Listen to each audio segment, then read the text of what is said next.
अल्लाहुम्मा सल्लि अला मुहम्मदिन व आलि मुहम्मद। इमाम ज़मान के बारे में एक दर्स पढ़ा था, अल्लाहुम्मा सल्लि अला मुहम्मदिन व आलि मुहम्मद वअज्जिल फरजहुम।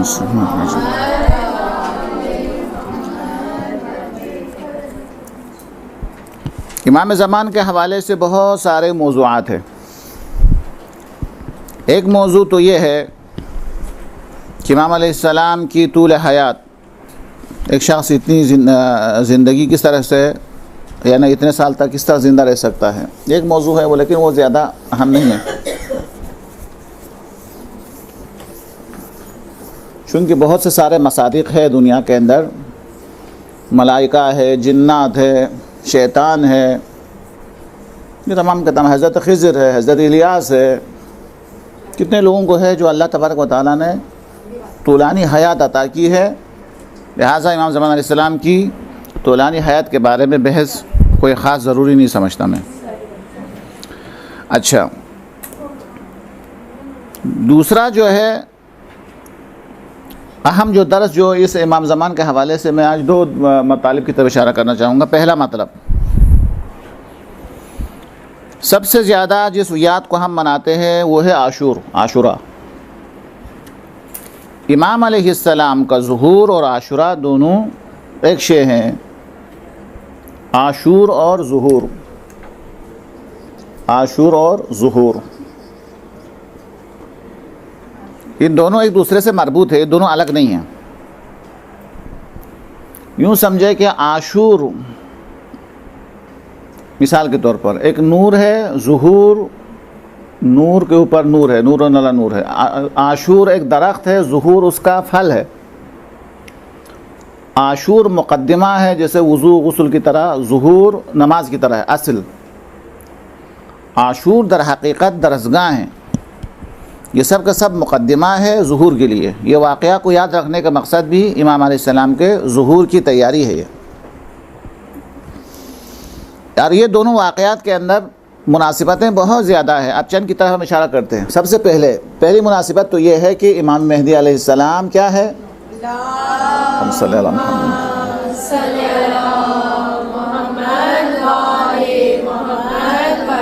सबसे पहले तो आपको पता है कि ये लक़ब है, लफ्ज़ महदी है, दुरुस्त है, मेहदी गलत है, महदी।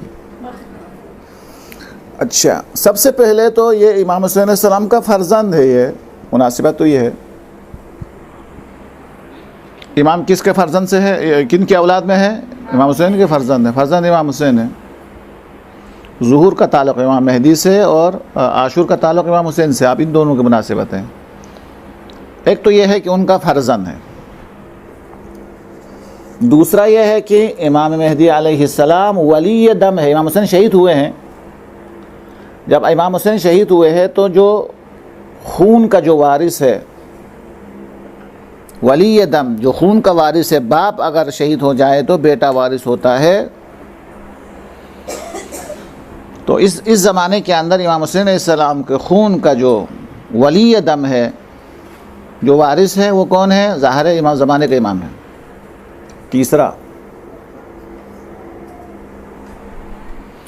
तीसरा ये है कि इमाम अलैहिस्सलाम के परचम पर यानी अलम पर जो लिखा होगा वो क्या है, या लसारातिल हुसैन। क्या मतलब है, कहाँ है, या नवाना कहाँ है वो लोग जो इमाम हुसैन अलैहिस्सलाम के खून का बदला लेने वाला है। परचम के ऊपर लिखा होगा, इमाम ज़मान के परचम के ऊपर लिखा होगा, या लसारातिल हुसैन, वो लोग कहाँ हैं जो खून इमाम हुसैन अलैहिस्सलाम का इंतकाम लेने वाले हैं। अच्छा, ये मुनासिबात है। अच्छा, चौथी मुनासिबत बहुत सारी है। चौथी मुनासिबत ये है कि अगर आप वाक़या आशूरा को आप सुने, शब आशूर वग़ैरह, इमाम हुसैन अलैहिस्सलाम अपने साथियों से इमाम ज़मान के बारे में ज़िक्र फरमा रहे थे कि हम शहीद हो जाएंगे, लेकिन हमारा खून का बदला जो है, मेरा फ़र्जंद, आखिरी फ़र्जंद, यानी जो सिलसिला इमामत का आखिरी फ़र्जंद, वो हमारे खून का बदला ले लेंगे। तो ये आशूरा के अंदर इमाम अलैहिस्सलाम का ज़िक्र है, उनका तज़किरा है, ये आशूर के अंदर है। और इमाम अलैहिस्सलाम जब ज़ुहूर फरमाएंगे तो सबसे पहले आशूरा का ज़िक्र फरमाएंगे, यानी ये दूसरे से मरबूत है। आशूरा, शब आशूर इमाम ज़मान का तज़किरा है, और इमाम ज़मान जब ज़ुहूर फरमाएंगे तो आशूरा का तज़किरा फरमाएंगे।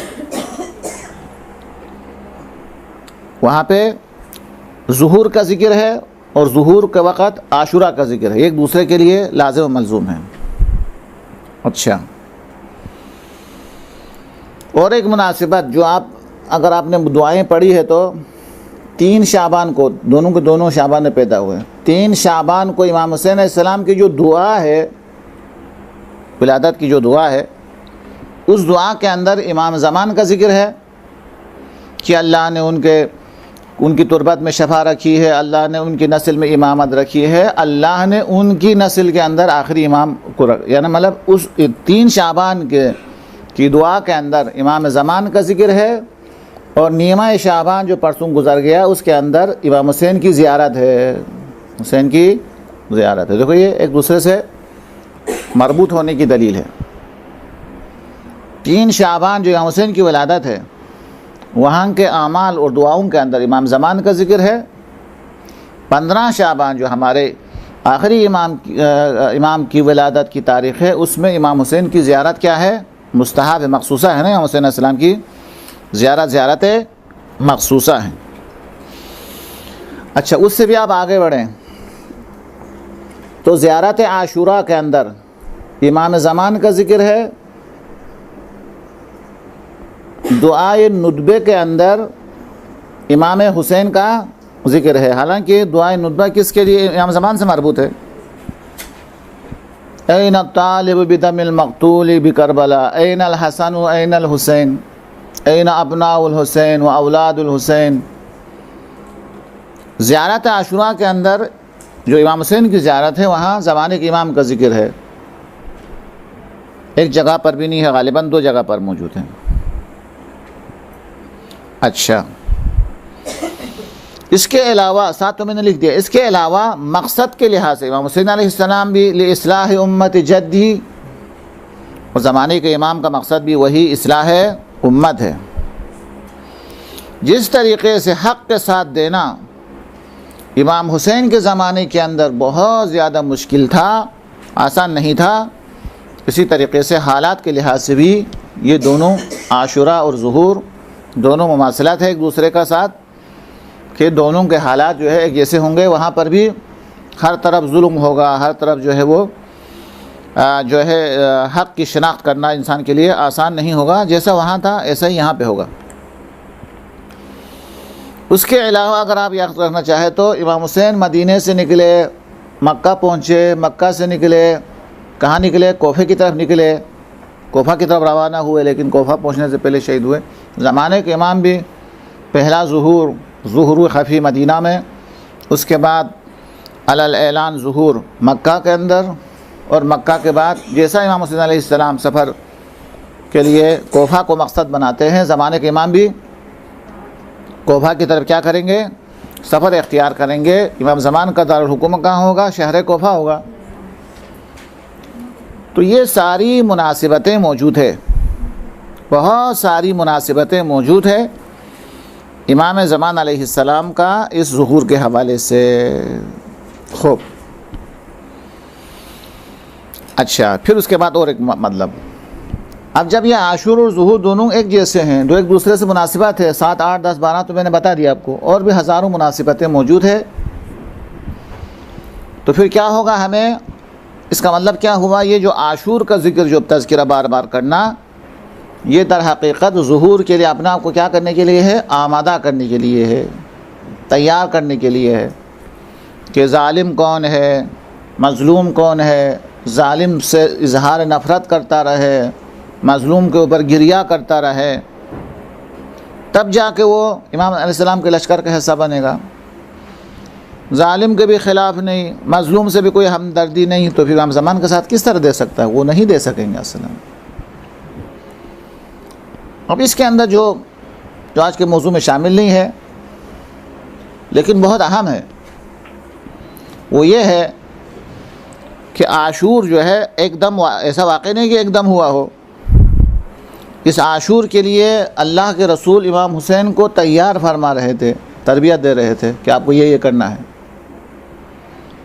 और हज़रत ज़हरा अलैहिस्सलाम हज़रत ज़ैनब को तरबियत दे रही थी कि किस तरीक़े से ज़ालिम के दरबार में खुतबा देना है, किस अंदाज से देना है। इस तरीक़े से मौलाए कायनात हज़रत अब्बास को आशूर के लिए क्या कर रहे थे, तैयार कर रहे थे। जिस तरीक़े से इमाम हसन अलैहिस्सलाम हज़रत क़ासिम के हाथ पे तावीज़ बांध कर करबला के लिए तैयार किया जा रहा था, और जिस तरीक़े से इमाम हुसैन अलैहिस्सलाम अली अकबर को क्या कर रहे थे, करबला के लिए तैयारी ज़रूरी है, ये मसला है। आशूर और ज़ुहूर दोनों एक दूसरे के साथ लाजिम व मलज़ूम, एक दरख्त है, एक असल है और एक फ़रा है, एक दरख्त है, एक उसका मेवा है, एक मुक़द्दिमा है, दूसरा मकसद है। तो जिस तरीक़े से आशूर के लिए बहुत पहले से तैयारी हुई, ज़ुहूर के लिए भी बहुत पहले से तैयारी ज़रूरी है। ये आज के ज़माने में भी ऐसा नहीं होता कि एक आदमी जाके बोले फ़ौज के अंदर अपना नाम लिखवा ले और उसके बाद कहे अभी मैं अपने घर में जाके आराम से बैठ जाऊंगा, जब जंग हो जाए तो मुझे बुला लेना, मैं वहीं से डायरेक्ट वहाँ से जंग पे आ जाऊंगा। तो बोलेगा भाई किस तरीके से जंग करेंगे, आपको ना आपको तरबियत है, हाँ ना आपने ट्रेनिंग ली है, कुछ भी नहीं है, तो मुमकिन ही नहीं है, मजाक होगा। जिस तरीक़े से आज के ज़माने के अंदर भी किसी लश्कर के अंदर नाम लिखवाने से वो लश्कर का हिस्सा नहीं बनता है, तैयारी ज़रूरी है। ज़ुहूर के लिए भी बहुत पहले से तैयारी की ज़रूरत है, उसके बग़ैर इंतज़ार बेकार है। इंतज़ार हमेशा मुक़द्दिमा फराहम करने के बाद होता है। तैयारी करके इम्तिहान दिया है तो रिज़ल्ट का नतीजा है, इम्तिहान ही नहीं दिया है किस चीज़ का, हाँ इंतज़ार है। इंतज़ार माना नहीं रखता, इंतज़ार मुक़द्दिमों को अंजाम देने के बाद के मरहले को कहा जाता है। ज़मीन को नरम करने के बाद, बीज डालने के बाद, पानी देने के बाद फिर इंतज़ार किया जा सकता है कि यहाँ से कोई ज़राअत पैदा हो जाएगी। कुछ भी नहीं किया है, आराम से बैठा रहा है कि ज़मीन से ज़राअत बाहर आएगी, कभी भी नहीं आएगी वो। बिल्कुल उसी तरीक़े से ना किसी मौलाने को बुलाया है, ना किसी को मजलिस के अंदर बुलाया है, कुछ भी नहीं है, और घर के अंदर बैठ के बोला हमें मजलिस का इंतज़ार है, तो वो लोग मजाक उड़ाएंगे। इंतज़ार जो है उस वक़्त होता है किसी ज़ाकिर से बात की हो, लोगों को मजलिस के अंदर आने की दावत दी हो, घर के अंदर जो है फर्श अज़ा जो है बिछा दी हो, फिर कह सकते हैं कि मजलिस का इंतज़ार मुक़द्दिमात चाहता है। और आराम से बैठने का नाम इंतज़ार नहीं है, इंतज़ार हमेशा मुक़द्दिमात फराहम होने के बाद होता है। तो अगर हम इंतज़ार में है, हालत इंतज़ार के अंदर है, तो हालत इंतज़ार इंसान से अमल का तकाज़ा करता है। अच्छा, मौजू को बदलने से पहले हदीस के अंदर आया है, किताबों के अंदर आया, उलमा से हमने सुना है कि जो शख्स इमाम अलैहिस्सलाम के लश्कर के अंदर हिस्सा बनने के लिए तैयारी शुरू करता है और अपने आप को उस हिस्से के अंदर जो तैयारी करनी चाहिए वो तैयारी कर लेता है, तो फरमाया उसके लिए समझो इमाम ज़ाहिर हो चुके हसनन। अब उसको क्या मकसद यही था कि तैयारी हो गई, तैयारी शुरू हो गई, तो ठीक है, उसके लिए समझो ज़ुहूर हो गई इमाम अलैहिस्सलाम पर। तो ये हुई। तो एक तो ये है कि आशूर जो ये अभी हम जो मनाते हैं, ये आशूर नहीं तो वही होगा जैसे एक शख्स ने मुझे करबला ही में पूछा था।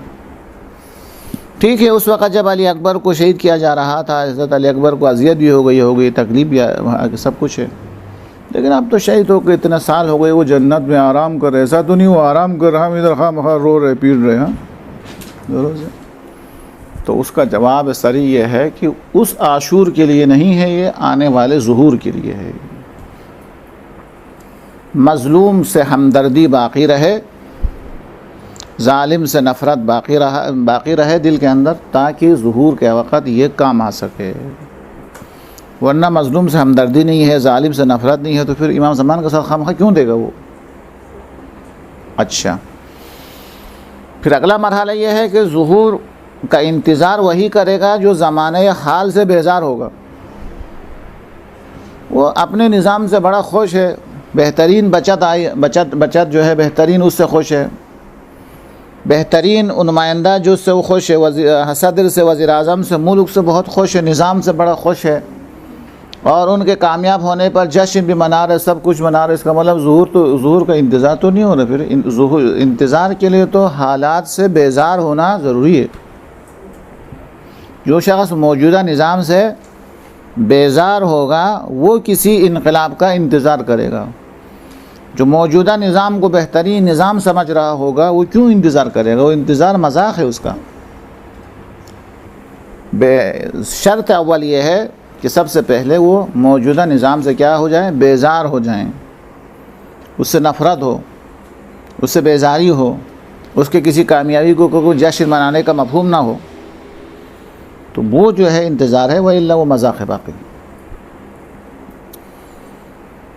ये एक मतलब था जो मैंने आपके सामने बयान करना चाहा। तो बेजार होना, हाँ अल्लामा इक़बाल ने भी कहा है कि वह हाँ है ज़माने में वही क्या है तुम्हारा इमाम बरहक जो तुम्हें हाजिर व मौजूद से बेजार करे। वो हाजिर व मौजूद से बेजार करे वो इमाम होता है। असल में जो हाजिर और मौजूद का आशिक बना दे वो इमाम नहीं होते, वो ग़ुलाम बनाने वाला होता है। हर मौजूद से, हर शे से बेजार कर दे, खुदा का बना दे, इलाही बना दे, हर शे से आज़ादी दिला दे, वो इमाम बरहक होता है। खूब, तो ज़ुहूर के ये है। अब मैं मौजू थोड़ा सा बदल के 10-15 मिनट हो रह गया, तो उसमें मौजू को बदल रहा हूँ। अब जो हम इंतज़ार कर रहे हैं जिससे इनकलाब का या इस इमाम अलैहिस्सलाम के ज़ुहूर का, उसके शराइत को शायद पहले ज़िक्र किया था गालिबन, या ज़िक्र किया था नहीं किया था। पहली शर्त, हमारे अंदर इतनी इस्तेदाद हो, ताकत हो कि हम उस निज़ाम को समझ सके। एक दूसरी शर्त, इमामत नेमत उज़्मा है जो अल्लाह तबारक व तआला ने हमारी नाफरमानी की वजह से, इमामों के साथ न देने की वजह से सज़ा के तौर पर इमाम को हमसे अलग रखा है। जब तक नदामत न हो, इमाम के साथ देने का वादा ना हो, इमाम ज़ुहूर नहीं फरमाएंगे। जी, मसलन इमाम नेमत है, इमामत नेमत है। हज़रत अली अलैहिस्सलाम का ज़माना था, लोगों ने अली के साथ नहीं दिए, इमाम हसन के साथ भी नहीं दिया, इमाम हुसैन के साथ बहुत कम लोगों ने दिया। बाज़ कत्ल किया गया, बाज़ को ज़िंदान में रखा गया, बाज़ को जलावतन कर दिया गया। लोगों ने कुछ कदरदानी नहीं की नेमत की। तो अल्लाह तबारक व तआला ने इस नेमत को पर्दे गैब के अंदर रख दिया है ताकि इंसान को एहसास हो जाए कि ये कितनी बड़ी नेमत है। कुफरान नेमत की वजह से ये नेमत हमसे अल्लाह तबारक व तआला ने एक लिहाज से पर्दे में रख दिया है। तो फिर जब ऐसा है तो फिर तो जब तक अल्लाह तबारक व तआला की बारगाह में तौबा ना हो, खुदा से ये वादा ना हो कि अब हम इस नेमत की जो है वो कदरदानी करेंगे, कुफरान नेमत नहीं करेंगे, नाशुक्रानी करेंगे, इमाम के साथ देंगे, जब वो अदा ना हो, ज़ाहिर है कि ये शराइत ज़ुहूर है, ये अलामात ज़ुहूर नहीं है जो खुदा को करना है।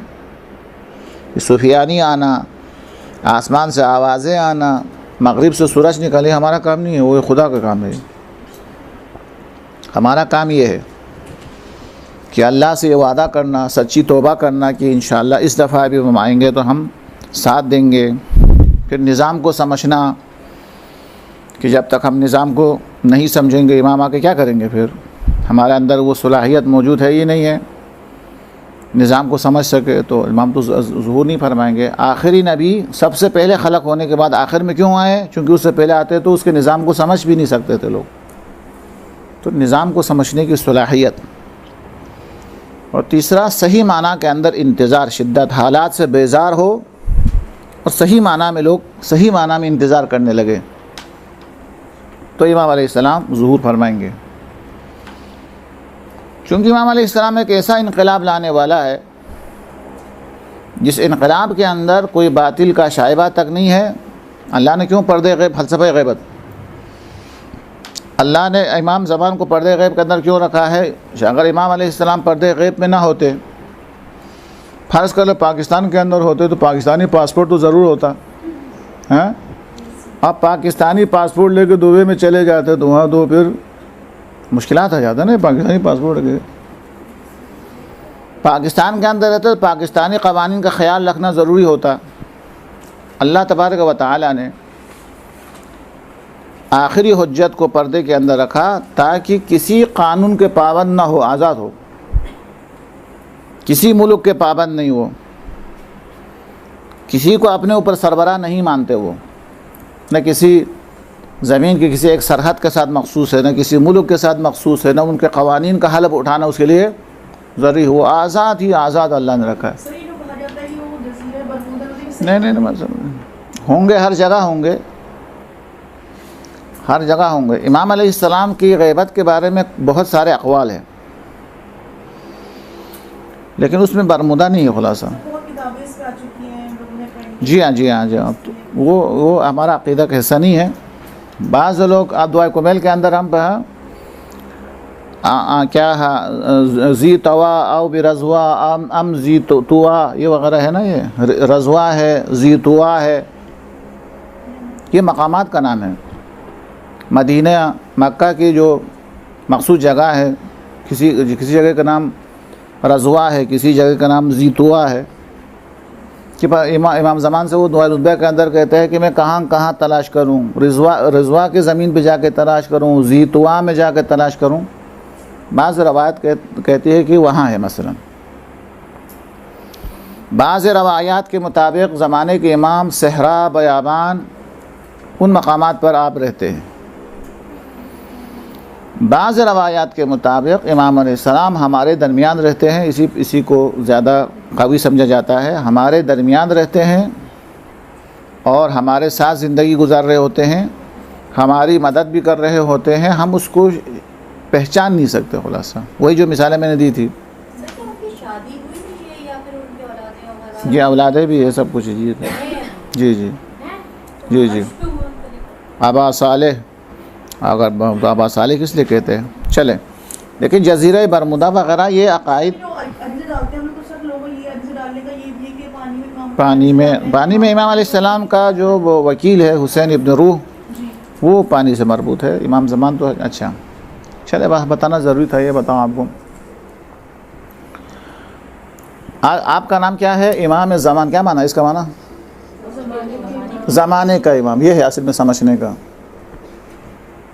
इमाम ज़मान यानी वो हम ज़मान नहीं, हम ज़मानियात है। हम ज़मान से मंसूब है, ज़मीन भी ज़मान से मंसूब है, सूरज भी ज़मान से मंसूब है, दिन और रात भी ज़मान से मंसूब है। ज़माने के इमाम इनसे बुला। अच्छा, इसमें इमाम ज़मान अरबी लफ्ज़ है या साहिब ज़मान, अरबी के अंदर क्या है? साहिब ज़मान, ये तो अरबी लफ्ज़ है ना। वलीउल असर, असर वही ज़माना, वलीउल असर ये अरबी लफ्ज़ है, उसी का तर्जुमा हम कहते हैं इमाम ज़मान।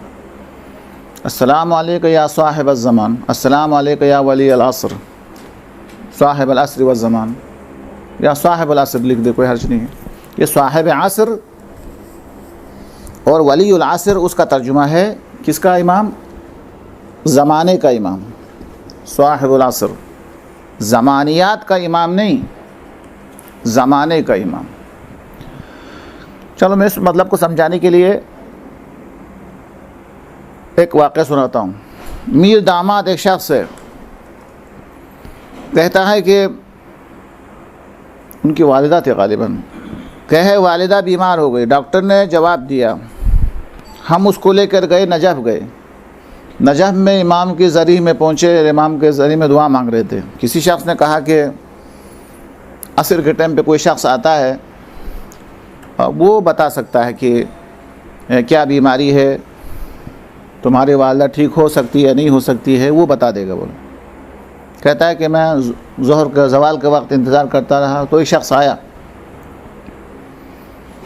तो हम कुछ कहना चाहते थे, हमारे कुछ कहने से पहले खुद ही उन्होंने कहा कि आप लोग फ़लान जगह से आए हैं। सही बताया उन्होंने। आप लोग एक ख़ातून के मसले में मेरे पास आए हैं, वो भी सही बताया उन्होंने। फिर कहा उस ख़ातून की बीमारी पूरे बदन के अंदर फैल चुकी है, अब ये पता नहीं, और ये ख़ातून 7 दिन के अंदर मरने वाली है। ये कह दिया। उन्होंने पूछे बगैर, उन्होंने बगैर पूछ के एडवांस बता दी साहब।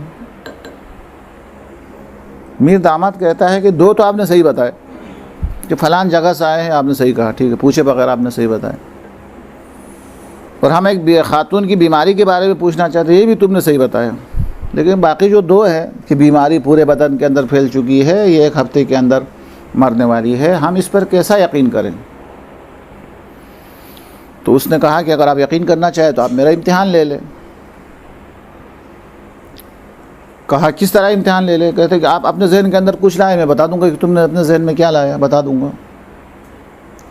मीर दामाद कहता है कि मेरे चाचा ने, उनके वालिद नहीं थे, चाचा ने सर थोड़ा नीचे किया और कहा आप बताइए क्या है। तो उस शख्स ने तस्वीर को घुमाने के बाद कहा आपने एक शख्स का इरादा किया है जो इस वक्त लुबनान में है, ये कहा। फिर कहा बस सॉरी, वो लुबनान से मदीना पहुंच गए, बोला। फिर कहा नहीं अभी तो ये तो मक्का पहुंच गए। कुछ देर के बाद वो अपनी जगह से बुलंद हो गए। उन्होंने कह दिया कि आपने ज़माने के इमाम का इरादा किया है। तो उन्होंने कहा कि आपको कैसे पता चला मैंने ज़माने के इमाम का इरादा किया? तो कहा कि पहले जब मैंने देखा तो वो लुबनान में थे, फिर चंद लम्हे के अंदर वो मदीना पहुँचे, फिर चंद लम्हे के बाद वो मक्का पहुँचे। खैर ये तो तोयल अर्ज़ है, ये तो किसी के पास भी हो सकता है ये इल्म। उस वक़्त तक तो मुझे भी नहीं पता चला कि आपने ज़माने का इमाम का इरादा किया है। मैंने 3 निशानियों से मैंने अंदाज़ा लगाया कि मुझे पता चला कि आपने इमाम ज़मान का इरादा किया है। नंबर 1, जब वो मक्का पहुँचे और जब इसने खाने काबा का तवाफ़ शुरू किया तो मैंने देखा कि ये काबा का तवाफ़ कर रहे थे तो काबा इनका तवाफ़ कर रहा था। ये बड़ा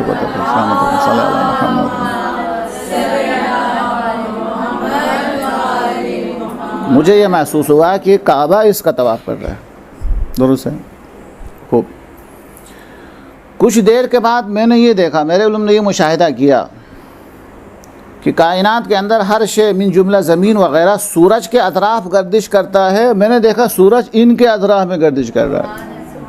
दुरुस्त है, ये ज़ात जो हुज्जत इलाही है, इसके अतराफ़ में सूरज को गर्दिश करते हुए देखा मैंने। और उसके बाद कहता है कुछ देर के बाद वो मेरे इल्म से बाहर चला गया, अब मुझे नज़र ही नहीं आ रहा है वो कहाँ है। इसलिए मैंने अंदाज़ा लगाया कि आपने ज़माने के इमाम का जो है वो इरादा किया है। तो ये है साहिब ज़मान, वो सूरज और चाँद के ऊपर भी उनका भी इमाम है वो। दुरुस्त है, तभी तो वो इतने अरसे के बाद जब ज़ुहूर फरमाएंगे तो 40 या 40 साल से कम के होंगे वो। अच्छा, ये लक़ब सिर्फ़ इमाम ज़मान का ज़ाहिर है, इमाम सादिक़ का लक़ब साहिब ज़मान नहीं है, किसी भी इमाम का साहिबुल असर वक्त नहीं है। तो किसी ने इमाम सादिक़ को जब साहिब ज़मान कहा, साहिबुल असर कहा, तो आप नाराज़ हो कहा साहिबुल असर में कहाँ हो सकता हूँ, मैं तो बूढ़ा हो चुका हूँ। ये फरमाया, मैं साहिबुल ज़मान साहिबुल असर नहीं हूँ, मैं तो बूढ़ा हो चुका हूँ। कहा फिर साहिब ज़मान कौन है? कहा साहिब ज़मान वो है जो ज़माने का भी इमाम होता है, वो उस पर गर्दिश लैल और नहार का कोई असर नहीं होता है। तो कहा इमाम तो सब एक होते। कहा नहीं, हम दुनिया के अंदर लोगों को समझाने के लिए आए, हादी बन के आए, टीचर बन के आए हैं। हम कभी बचपना गुजारते हैं ताकि लोगों को पता चले कि बचपना किस तरह गुजारा जाता है। फिर हमारे ऊपर ज़ाहिर तौर पर जवानी आती है ताकि लोगों को पता चले जवानी को किस तरीके से गुजारना है। फिर हम बूढ़े भी हो जाते हैं ताकि लोगों को पता चले कि बुढ़ापे के अंदर किस तरीके से इबादत मामलात किस तरीके से करना है। इसलिए ज़ाहिरी तौर पर ये बूढ़ा होना, जवान होना, बड़े होना, ये चूँकि टीचर है जो समझाना है हर सिर्फ को, इसलिए हमारे ऊपर ये सूरज और चाँद के असरात तुम्हें नज़र आता है। ये तो हदीस का है, लेकिन उसके बाद हम ख़ुद अपनी तरफ से कह सकते हैं कि ये चीज़ें पुरानी होना, बूढ़ा होना, ताकतें ख़त्म होना, ये टाइमिंग किसकी वजह से वजूद में आता है? टाइम जो वजूद में आता है सूरज और चाँद की हरकत से, और इसी से इंसान बूढ़ा होता है, बच्चे बड़े होते हैं, ये सब कुछ होता है। वो चाँद और सूरज किस तरीक़े से अहले बैत के ऊपर असरानंदाज हो सकता है, जिसके इशारे पे चाँद 2 हिस्से में तकसीम होता हो, जिनकी एक नमाज क़ज़ा हो जाए तो सूरज पलट के वापस आता हो, तो उनका असर इनके ऊपर क्या हो सकता है? इनका असर उनके ऊपर है। तो साहिब ज़मान का माना है कि सूरज का भी इमाम, साहिबुल असर का माना है सूरज का भी इमाम, चाँद का भी इमाम, कायनात के हर शे का इमाम, उसका मालिक है। वो ज़मानियात का इमाम नहीं है, वो पूरे ज़माने का इमाम है। उसकी ताकत का कोई अंदाज़ा नहीं लगा सकता। तमाम अनबिया के पास जितनी ताकतें मौजूद है, ज़माने के इमाम को अल्लाह ने वो सारी ताकतें अता फरमाई है। वही असा जो हज़रत मूसा के, वो असा आपके पास है। वही अंगुश्तरी जिससे हज़रत सुलेमान हुकूमत किया करते थे, वो भी आपके पास है। वही इल्म हुनर जिससे मुर्दे को ज़िंदा किया करते हज़रत ईसा, वो भी आपके पास मौजूद है। वही ताकत जो जिसकी वजह से रसूल खुदा चाँद के 2 टुकड़े किया करते, वो भी आपके पास है। वही ताकत जिसकी वजह से सूरज जो डूबा हुआ सूरज वापस आया था, वो भी आपके पास मौजूद है। और अली की वो वाली शुजाअतें जो हमें नज़र आती है, वो भी आपके पास है। उसके अलावा भी आपके पास है, चूँकि रवायत के अंदर आया है कि अली अपनी शुजाअत नहीं दिखा सके, इसलिए कि अली को पता था कि मेरे दुनिया से जाने के बाद जालिम हुकूमतें आने वाली है, इसलिए अली ने अपनी शुजाअत कभी नहीं दिखाई। अली की शुजाअत का अंदाज़ा उस वक़्त होगा जब ज़ुहूर का वक़्त होगा। उसके बाद कोई और जालिम हुकूमत आने वाली नहीं है कि उनके आल से, उनकी औलाद से कोई बदला ले ले। असल ताकत और शुजाअत वहाँ ज़ाहिर हो गया। हज़रत अब्बास का भी इसी तरीक़े से, हज़रत अली अकबर का भी उसी तरीक़े से। दुरुस्त है। तो ये है। अब जो है 10 मिनट से ज़्यादा बाकी नहीं रहा। तो वो जो हुकूमत, जो आका के दौर के अंदर जो हुकूमत कायम हो जाएगी, अव्वल तो ये एक तसव्वुर, एक ख़याल है जो अरस्तु अफलातून के ज़माने से चला आ रहा है कि एक ऐसा शहर हो जहाँ कोई चोरी ना हो, कोई एक दूसरे के ऊपर जुल्म ना करे, कोई एक दूसरे के ऊपर ज़्यादती ना करे। हस्पताल के अंदर जाने के बाद मरीज़ के साथ उसका बेटे से ज़्यादा वहाँ के मुलाजिमीन ज़्यादा मेहरबान हो, अमन ही अमन हो, सुकून ही सुकून हो। ये वो तसव्वुर है जो अफलातून और अरस्तु पेश करके गए हैं, जिसका नाम है मदीना फ़ाज़िला, यानी फजीलत वाला शहर। ऐसा शहर जिसमें फ़जीलत ही फ़जीलत हो, कमाल ही कमाल हो, ये सब का तसव्वुर है। अब क्या नाम है, अरस्तु और अफलातून ये नज़रिया देके गए। फिर सबसे बात यह है, अहम बात यह है कि अगर मदीना फ़ाज़िला जिसमें कमाल ही कमाल हो, ऐसा अगर वजूद में आना अगर मुमकिन नहीं है, तो इंसान की ख्वाहिश क्यों है? ये ख्वाहिश होना इस बात की दलील है कि ऐसी हुकूमत मुमकिन है कि जहाँ अमन ही अमन हो, सुकून ही सुकून हो। अब 10 मिनट के अंदर मैं जल्दी से लिख लेता हूँ। इमाम अलैहिस्सलाम की जो हुकूमत है उसकी चंद खुसूसियात की तरफ इशारा करूँ। पहली खुसूसियत यह है कि रवायात के अंदर आया है, ताबीरात मुख्तलिफ है। पहली ताबीर जो सबसे आसान है, मुश्किल नहीं, इस वजह से फरमाया कि कुल उलूम 27 हुरूफ पर मुश्तमिल है, 27 उमूर पर मुश्तमिल है। कायनात के अंदर जितनी तरक्की हो रही है वो सिर्फ 2 हुरूफ की वजह से। अभी जितनी तरक्की हो रही है, मोबाइल, कंप्यूटर, इंटरनेट, फरमाया जितनी तरक्की जो ज़माने के अंदर नज़र आ रही है वो सिर्फ 2 हुरूफ की वजह से है। फरमाया जब ज़माने के इमाम अलैहिस्सलाम ज़ुहूर फरमाएंगे तो पहले तो इस 2 को मुकम्मल करेंगे, ये फरमाया। उसके बाद मज़ीद 25 उलूम को आप अलैहिस्सलाम ज़ाहिर फरमाएंगे। तब अंदाज़ा लगाते इल्म जो है कितना आगे बढ़ेगा। हुरूफ यानी उलूम 7, जितने कायनात के अंदर जो है इल्म है वो 27 हुरूफ पर मुश्तमिल, हर्फ। उनमें से जितनी तरक्की हुई है वो सिर्फ 2 हर्फ की वजह से, यानी अल्लाह ने सिर्फ 2 हर्फ का इल्म दिया है हमें। और रवायत के अंदर आया है कि इमाम अलैहिस्सलाम ज़ुहूर फरमाएंगे तो सबसे पहले तो उस 2 को जो नामुकम्मल है मुकम्मल फरमाएंगे। उसके अलावा मज़ीद 25 हुरूफ का इल्म लोगों को पहुँचाएँगे। तो ज़ाहिर है कि बहुत पढ़े लिखे होंगे जो। अच्छा, जब ऐसा होगा यानी उलूम जो है अपने कमाल तक पहुँचेगा। उसके बाद जब ऐसा होगा तो फिर उसके नतीजे में क्या होगा कि लोग कितने पढ़े लिखे होंगे। रवायत का जुमला, खातून खाना यानी घर की खातून जो बाहर नहीं जाती है, जब दस्तरखान के ऊपर बच्चों के दरमियान खाना तकसीम कर रही होगी तो एक आयत कुरानी के मातहत उसकी रोशनी में कर रही होगी। इतना यानी इल्म फैल जाएगा। बच्चों को रोटी और सालान देते वक्त भी आयत इलाही का जो है वो सामने रख के उसके मुताबिक ऐसा कर रहा होगा। जब इतना इल्म होगा, बढ़ेगा, तो हज़रत मूसा की तरह पत्थर से चश्मे जारी करने की ताकत आ जाएगी।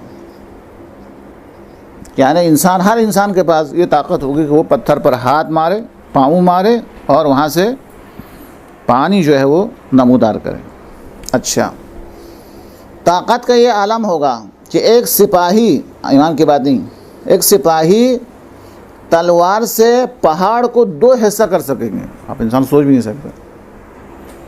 इमाम अलैहिस्सलाम की सिपाही, उनके लश्कर का जो हिस्सा है वो अपनी तलवार से पहाड़ को 2 हिस्से में तकसीम कर सकेंगे। तो जिन्होंने इमाम को नहीं देखा है वो कहेंगे कि जब सिपाही में इतनी ताकत है तो फिर जुल्फ़िकार में कितनी ताकत होगी, फिर वो डरेंगे। वो जो है वो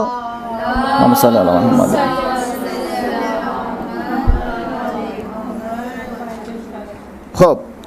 फिर उसके बाद जो है वो 2 लफ्ज़ इस्तेमाल होता है, अगर आपको याद है तो, यमलाउल्लाहु बिहिल अर्ज़ क़िस्तन व अदला, एक क़िस्त भी है, आदिल भी है, कमा मुलिअत ज़ुल्मन व जौरा, 2 लफ्ज़ है। एक दूसरे से इतने करीब हो जाएंगे, एक दूसरे से करीब हो जाएंगे, यानी आज की इस्तिलाह के अंदर, ना मच्छर हमें काट के डेंगू बुखार करेगा, हाँ, ना जो है कोई जानवर, शेर हमें काट सकेगा, वो सब के सब हमारे खादिम बनेंगे। एक दूसरे, कोई इंसान को अजियत देना तो दूर की बात, जानवर को भी अजियत नहीं देगा, जिसको कहा जाता है क़िस्त। क़िस्त वबिही यमलाउल्लाहुल अर्ज़ क़िस्तन व अदला, अदिल भी होगा, क़िस्त भी होगा। कमा मुलिअत ज़ुल्मन व जौरा, जैसा कि दुनिया के अंदर क्या हो रहा था, पहले जुल्म भी हो रहा था, जौर भी हो रहा था। अब जब वो ज़ुहूर फरमाएंगे, ना किसी जानवर पर जुल्म होगा, जो क़िस्त, ना इंसानों पर जुल्म होगा, ना अपना पर जुल्म होगा, गुनाह नहीं करेंगे, अपना पर भी जुल्म नहीं होगा। और गुनाह क्यों नहीं करेंगे? अजीब, उस्ताद के हाथ में जो छड़ी है वो भी बोलना शुरू करेगी, जूते के जो, हाँ, जो बंद है, हाँ, ये भी बोलना शुरू करेंगे। और छुप के भी गुनाह करने से डरेंगे, कहीं इमाम को ये शिकायत ना करे, असल दूर से दीवार जो है कहीं शिकायत ना करे। तो ये इंसान जो है ना किसी और पर जुल्म करेगा, ना किसी जानवर पर जुल्म करेगा, कुछ भी नहीं करेगा, खुलासा। अच्छा, अब तो बहुत ज़्यादा है, इन सबको बताने का जिक्र नहीं, यहाँ पर टाइम नहीं रहा। अब जो है इंसान, आम इंसान की अक़ल 40 गुना उसकी अक़ल में इजाफा होगा। 1 साल 10 साल के ऊपर भारी होगा। इतने खुशहाल होंगे कि बच्चे दुआ करेंगे परवरदिगार हम कब जवान हो जाएं, और बूढ़े तमन्ना करेंगे काश हम दोबारा बच्चे हो जाएं। ज़िंदा दुआ करेंगे काश हमारे मरने वाले ज़िंदा हो जाए तो हमें देख के कितना खुश हो जाएं। यानी एक दूसरे को याद करेंगे इस तरह। बादलों पर सफ़र करना जैसे सुलेमान करते थे, ऐसा हमारे लिए मुमकिन होगा। और इससे ज़्यादा और क्या कर सकते, तरक्की का वो आलम होगा कि पूरी दुनिया का सैर करने के लिए 1 घंटा भी काफ़ी होगा। 1 घंटे में पूरी दुनिया को देख सकेगा, बग़ैर आला के दुनिया के एक हिस्से से दूसरे हिस्से को देख सकेगा, बग़ैर आला के वहाँ की आवाज़ वो यहाँ सुन सकेगा। और इस तरीक़े से ऐसा जो है वो इंसान के सामने जब गुनाह नहीं करेगा, सब कुछ नहीं करेगा, तो अल्लाह तब आसमान के तमाम दरवाज़े खोले जाएंगे, चूँकि जब हर इताअत हो। ज़मीन खुश हो के अपने तमाम ख़जाने जो है वो बाहर निकाल के इंसान के सामने पेश करेगी इताअत को देख के। और इस तरीक़े से, और आपको पता है कि रजअत हमारा अक़ीदे का हिस्सा है। और इमाम अलैहिस्सलाम के ज़ुहूर के बाद जो लोग दुनिया से गए हैं, 2 किस्म के लोग वापस आएंगे, एक इंतहाई ख़राब लोग और एक इंतहाई जो बेहतरीन अफराद है, वो लोग दुनिया के अंदर दोबारा वापस आएंगे ताकि वो, अच्छा, और ये कोई हमारी अक़ल से बाई चीज़ भी नहीं है कि बहुत कुरान करीम के अंदर कितने गुनाहों के बारे में अल्लाह ने ये फरमाया है कि हम इनको दुनिया में भी अज़ाब देंगे,